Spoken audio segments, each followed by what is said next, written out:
Hello, how are you today? L'objectif de cette vidéo, c'est vous aider à maîtriser complètement le present perfect en anglais qui est un temps essentiel de la langue de Shakespeare.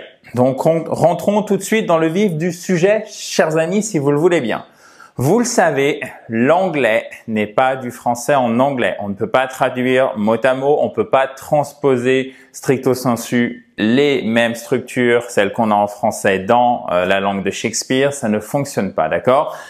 Et c'est la même chose pour les temps. Les temps ne sont pas équivalents entre le français et l'anglais. Il n'y a pas une synchronisation entre les deux, malheureusement ou heureusement. Malheureusement, on va dire pour nous.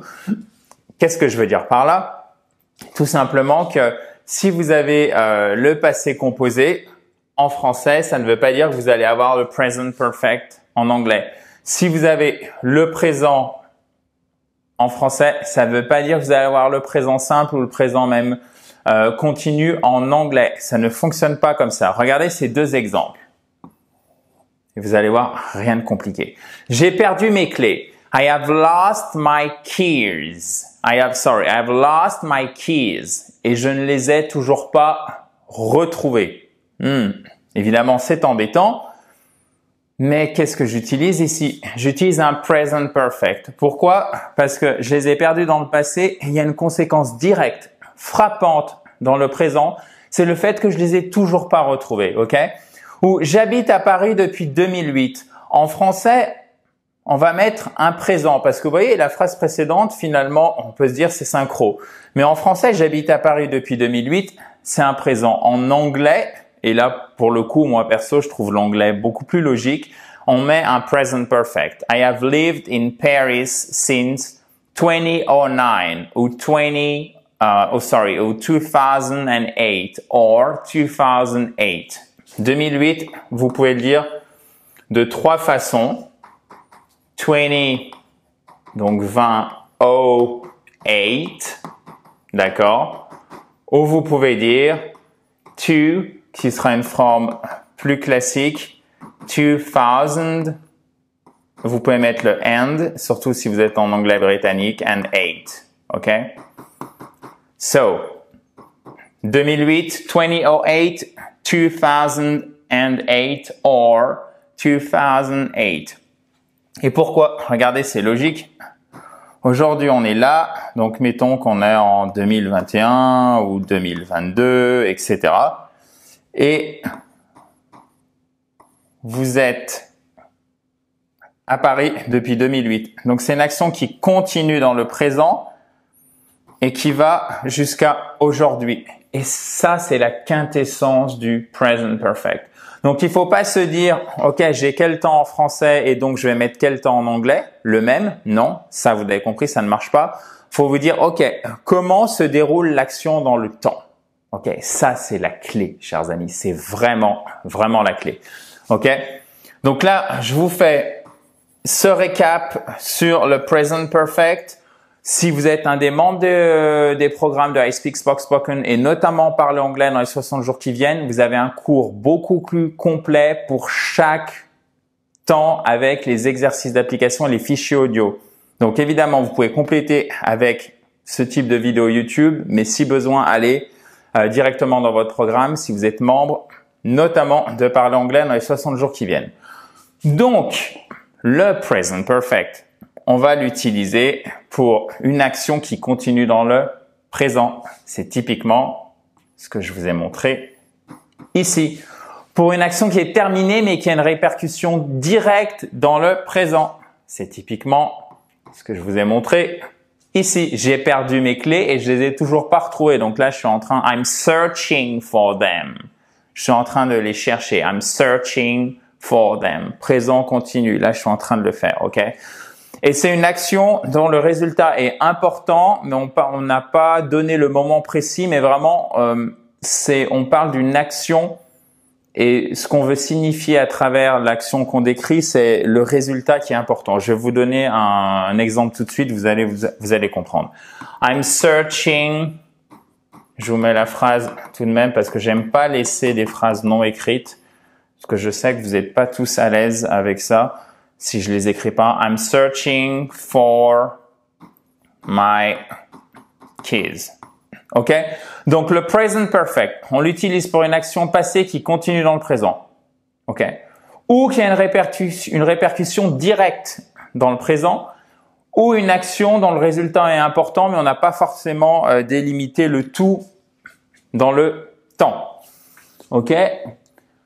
Donc, comme je vous le disais, la clé, c'est de bien comprendre comment est décrite l'action dans le temps. D'accord? Comment elle se déroule dans le temps. Et le present perfect, c'est le temps qui fait le lien entre le passé et le présent. Regardez. Je vais effacer tout ça. Voilà. Bing, c'est magique. Vive la technologie. I have lived in Paris for 4 years. Je vis à Paris depuis 4 ans. OK. J'ai vécu à Paris pendant 4 ans. Donc là, j'y suis encore dans la première. J'ai vécu à Paris pendant 4 ans, c'est délimité et c'est dans le passé seulement. OK? Donc là, on n'a pas ce lien entre le présent et le passé, entre le passé et le présent, pardon. Du coup, c'est I lived in Paris for 4 years. J'ai vécu à Paris pendant 4 ans. Du coup, c'est un prétérit, exactement, qui est le temps des actions dans le passé, qui reste dans le passé. Si je vous dis, nous avons préparé le dîner, sous-entendu, bah voilà, il est prêt. Donc là, on est sur le résultat. C'est la troisième composante du present perfect que je vous ai décrit dans la diapositive précédente. We have cooked dinner. Nous avons préparé le dîner. Vous comprenez pourquoi on a le present perfect là? Oui? OK, parce que ce qui compte, c'est le résultat. Voilà, il est prêt. We cooked dinner, c'est nous avons préparé le dîner. Voilà, c'est un fait. On l'a fait, par exemple, hier. OK? Mais là, on est vraiment sur le fait. On n'est pas sur le résultat. C'est pour ça qu'on utilise le simple prétérit. Il n'y a pas de relation avec le présent. We eaten. Okay. Sorry. We've eaten. No, I've eaten too much. I feel sick. J'ai trop mangé. Je me sens pas bien. J'ai trop mangé. Donc là, il y a une conséquence, pardon, pas un résultat, mais il y a une conséquence directe dans le présent. D'où l'utilisation du present perfect. Si vous le souhaitez, vous pouvez télécharger ce cours, chers amis. Toutes les diapositives, vous pouvez les récupérer en PDF et faire le quiz d'application en cliquant sur le i en haut à droite ou tout simplement, si vous êtes sur mobile, vous avez le lien dans la description. Donc, vous pouvez récupérer votre PDF et faire le quiz d'application. Alors, continuons dans la joie et la bonne humeur pour former le present perfect. Franchement, c'est facile, c'est soit have pour toutes les personnes et has pour la troisième personne du singulier, plus le participe passé. Alors, c'est ed au participe passé. Comment on forme le participe passé? Vous prenez la base verbale et vous rajoutez ed, mais faites attention si c'est un verbe irrégulier. Donc, par exemple, ils ont embauché un nouveau manager. Résultat, là, ils travaillent, mais non, c'est fait. Vous voyez, on met l'importance, on met l'emphase sur le résultat. They have hired a new manager and now this manager is working in the company. Maintenant, le manager, il travaille dans l'entreprise, OK? Alors, attendez. Hop là. Voilà, ce sera beaucoup mieux comme ça. Donc, qu'est-ce qu'on a fait? On a mis they have. Donc, on a notre auxiliaire have, toujours, au présent. Et c'est has à la troisième personne du singulier. Et on a mis hired. OK? To hire. Alors, faites attention. Ça, on l'a vu dans la vidéo sur le prétérit. Vous vous souvenez? Quand le verbe se termine par un R et par un E, du coup, on rajoute pas un deuxième E comme ça. On met simplement D, ce qui nous fera hired. OK? So, he has forgotten his wallet at home. Il a oublié son portefeuille chez lui. Même chose. Donc, en fait, il l'a pas sur lui. Il ne l'a toujours pas sur lui. Il est encore oublié à la maison. Donc, he has, évidemment. Troisième personne du singulier. Et ici, c'est to forget, forgot, forgotten. OK? C'est pas forgetted. Ça ne marche pas. C'est un participe passé irrégulier. Bien évidemment, très souvent, Et en particulier à l'oral, qu'est-ce qui se passe? Le have est contracté. OK? Alors, méfiez-vous, le has, c'est apostrophe S à ne pas confondre avec his. OK? Ce n'est pas la même chose. À ne pas confondre avec la contraction du verbe être. Par exemple, si je vous dis he's young, il est jeune, c'est pas he has young. Non, ça, c'est his. Mais si je vous dis, oui, je gribouille, désolé.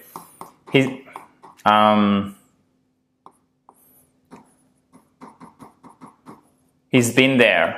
Il y a été. OK? Ça, c'est has. He's been there. OK? Il y a été. Bon. Dernier exemple. J'ai fait une erreur. C'est to make a mistake. C'est pas to do a mistake. I've made a mistake. I have made a mistake. Donc, très souvent à l'oral, parce que ça va beaucoup plus vite, en fait. C'est plus simple. I've made a mistake. OK? J'ai fait une erreur. Et pour finir, bien évidemment, on parle de la formation des négations parce que j'aime bien qu'on soit le plus complet possible. Donc, qu'est-ce que vous faites? Vous mettez have not, OK, ou has not, bien sûr. Je crois que je l'ai pas mis, je m'en excuse, OK. Et ça nous donnera haven't ou hasn't. D'accord? So, for example, I haven't booked a flight yet. Je n'ai pas encore réservé de vol. We haven't had time to think about it. Nous n'avons pas eu le temps d'y réfléchir. We have not. C'est comme vous voulez. On pourrait mettre we have not had time. Et vous voyez, ça fait 3 formes verbales vraiment distinctes. We have not had time. Okay, so we haven't had time. Ça va beaucoup plus vite. To think about it. Et pour faire une question, même chose. Donc, have ou has plus not. Pour faire une question, vous utilisez toujours have. Vous mettez, alors évidemment, c'est has toujours si c'est la 3e personne du singulier, plus le sujet, plus le participe passé, plus le complément. OK?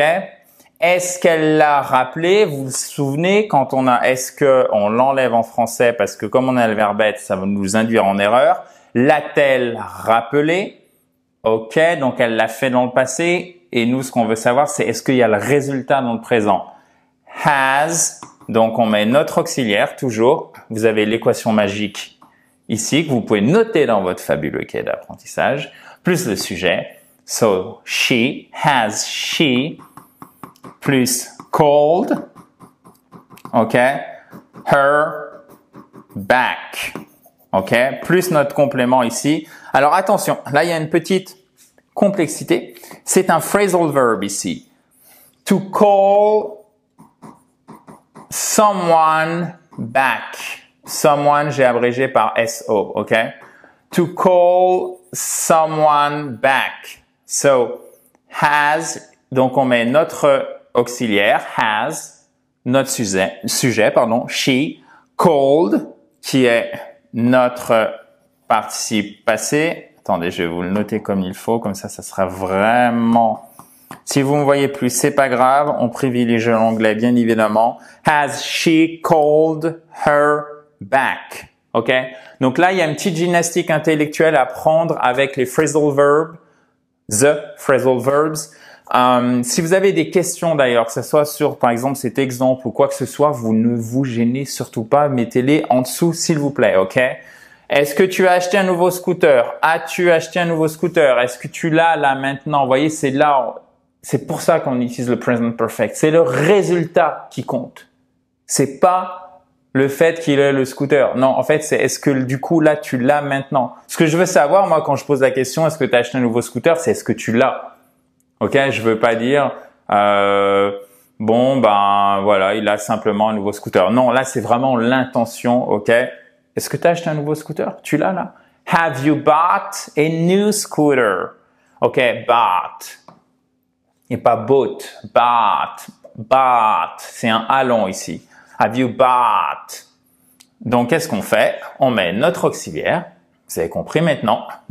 Alors auxiliaire Ok, donc là c'est have. Pourquoi c'est have? Parce que le sujet c'est you. Et has, c'est seulement, on est d'accord, pour he, she et it. Alors je vous avais promis qu'avec ce nouveau tableau, je ferai moins de gribouillis. C'est pas encore ça, mais presque. Auxiliaire, sujet, participe passé et notre complément ici. Là, c'est vraiment la phrase basique, un exemple emblématique pour le present perfect. Voilà, c'est tout bon, chers amis. En tout cas, je l'espère. Encore une fois, si vous avez des questions, vous n'hésitez surtout pas. Faites le quiz d'application et téléchargez votre cours en PDF. Il suffit de cliquer sur le i en haut à droite pour ce faire ou sur le lien qui est juste en dessous dans la description si vous êtes sur mobile. Si vous avez apprécié la vidéo, je vous invite chaleureusement à mettre un pouce bleu juste ici en bas à droite et je vous dis à très vite dans la joie et la bonne humeur. Bye bye, have a nice day.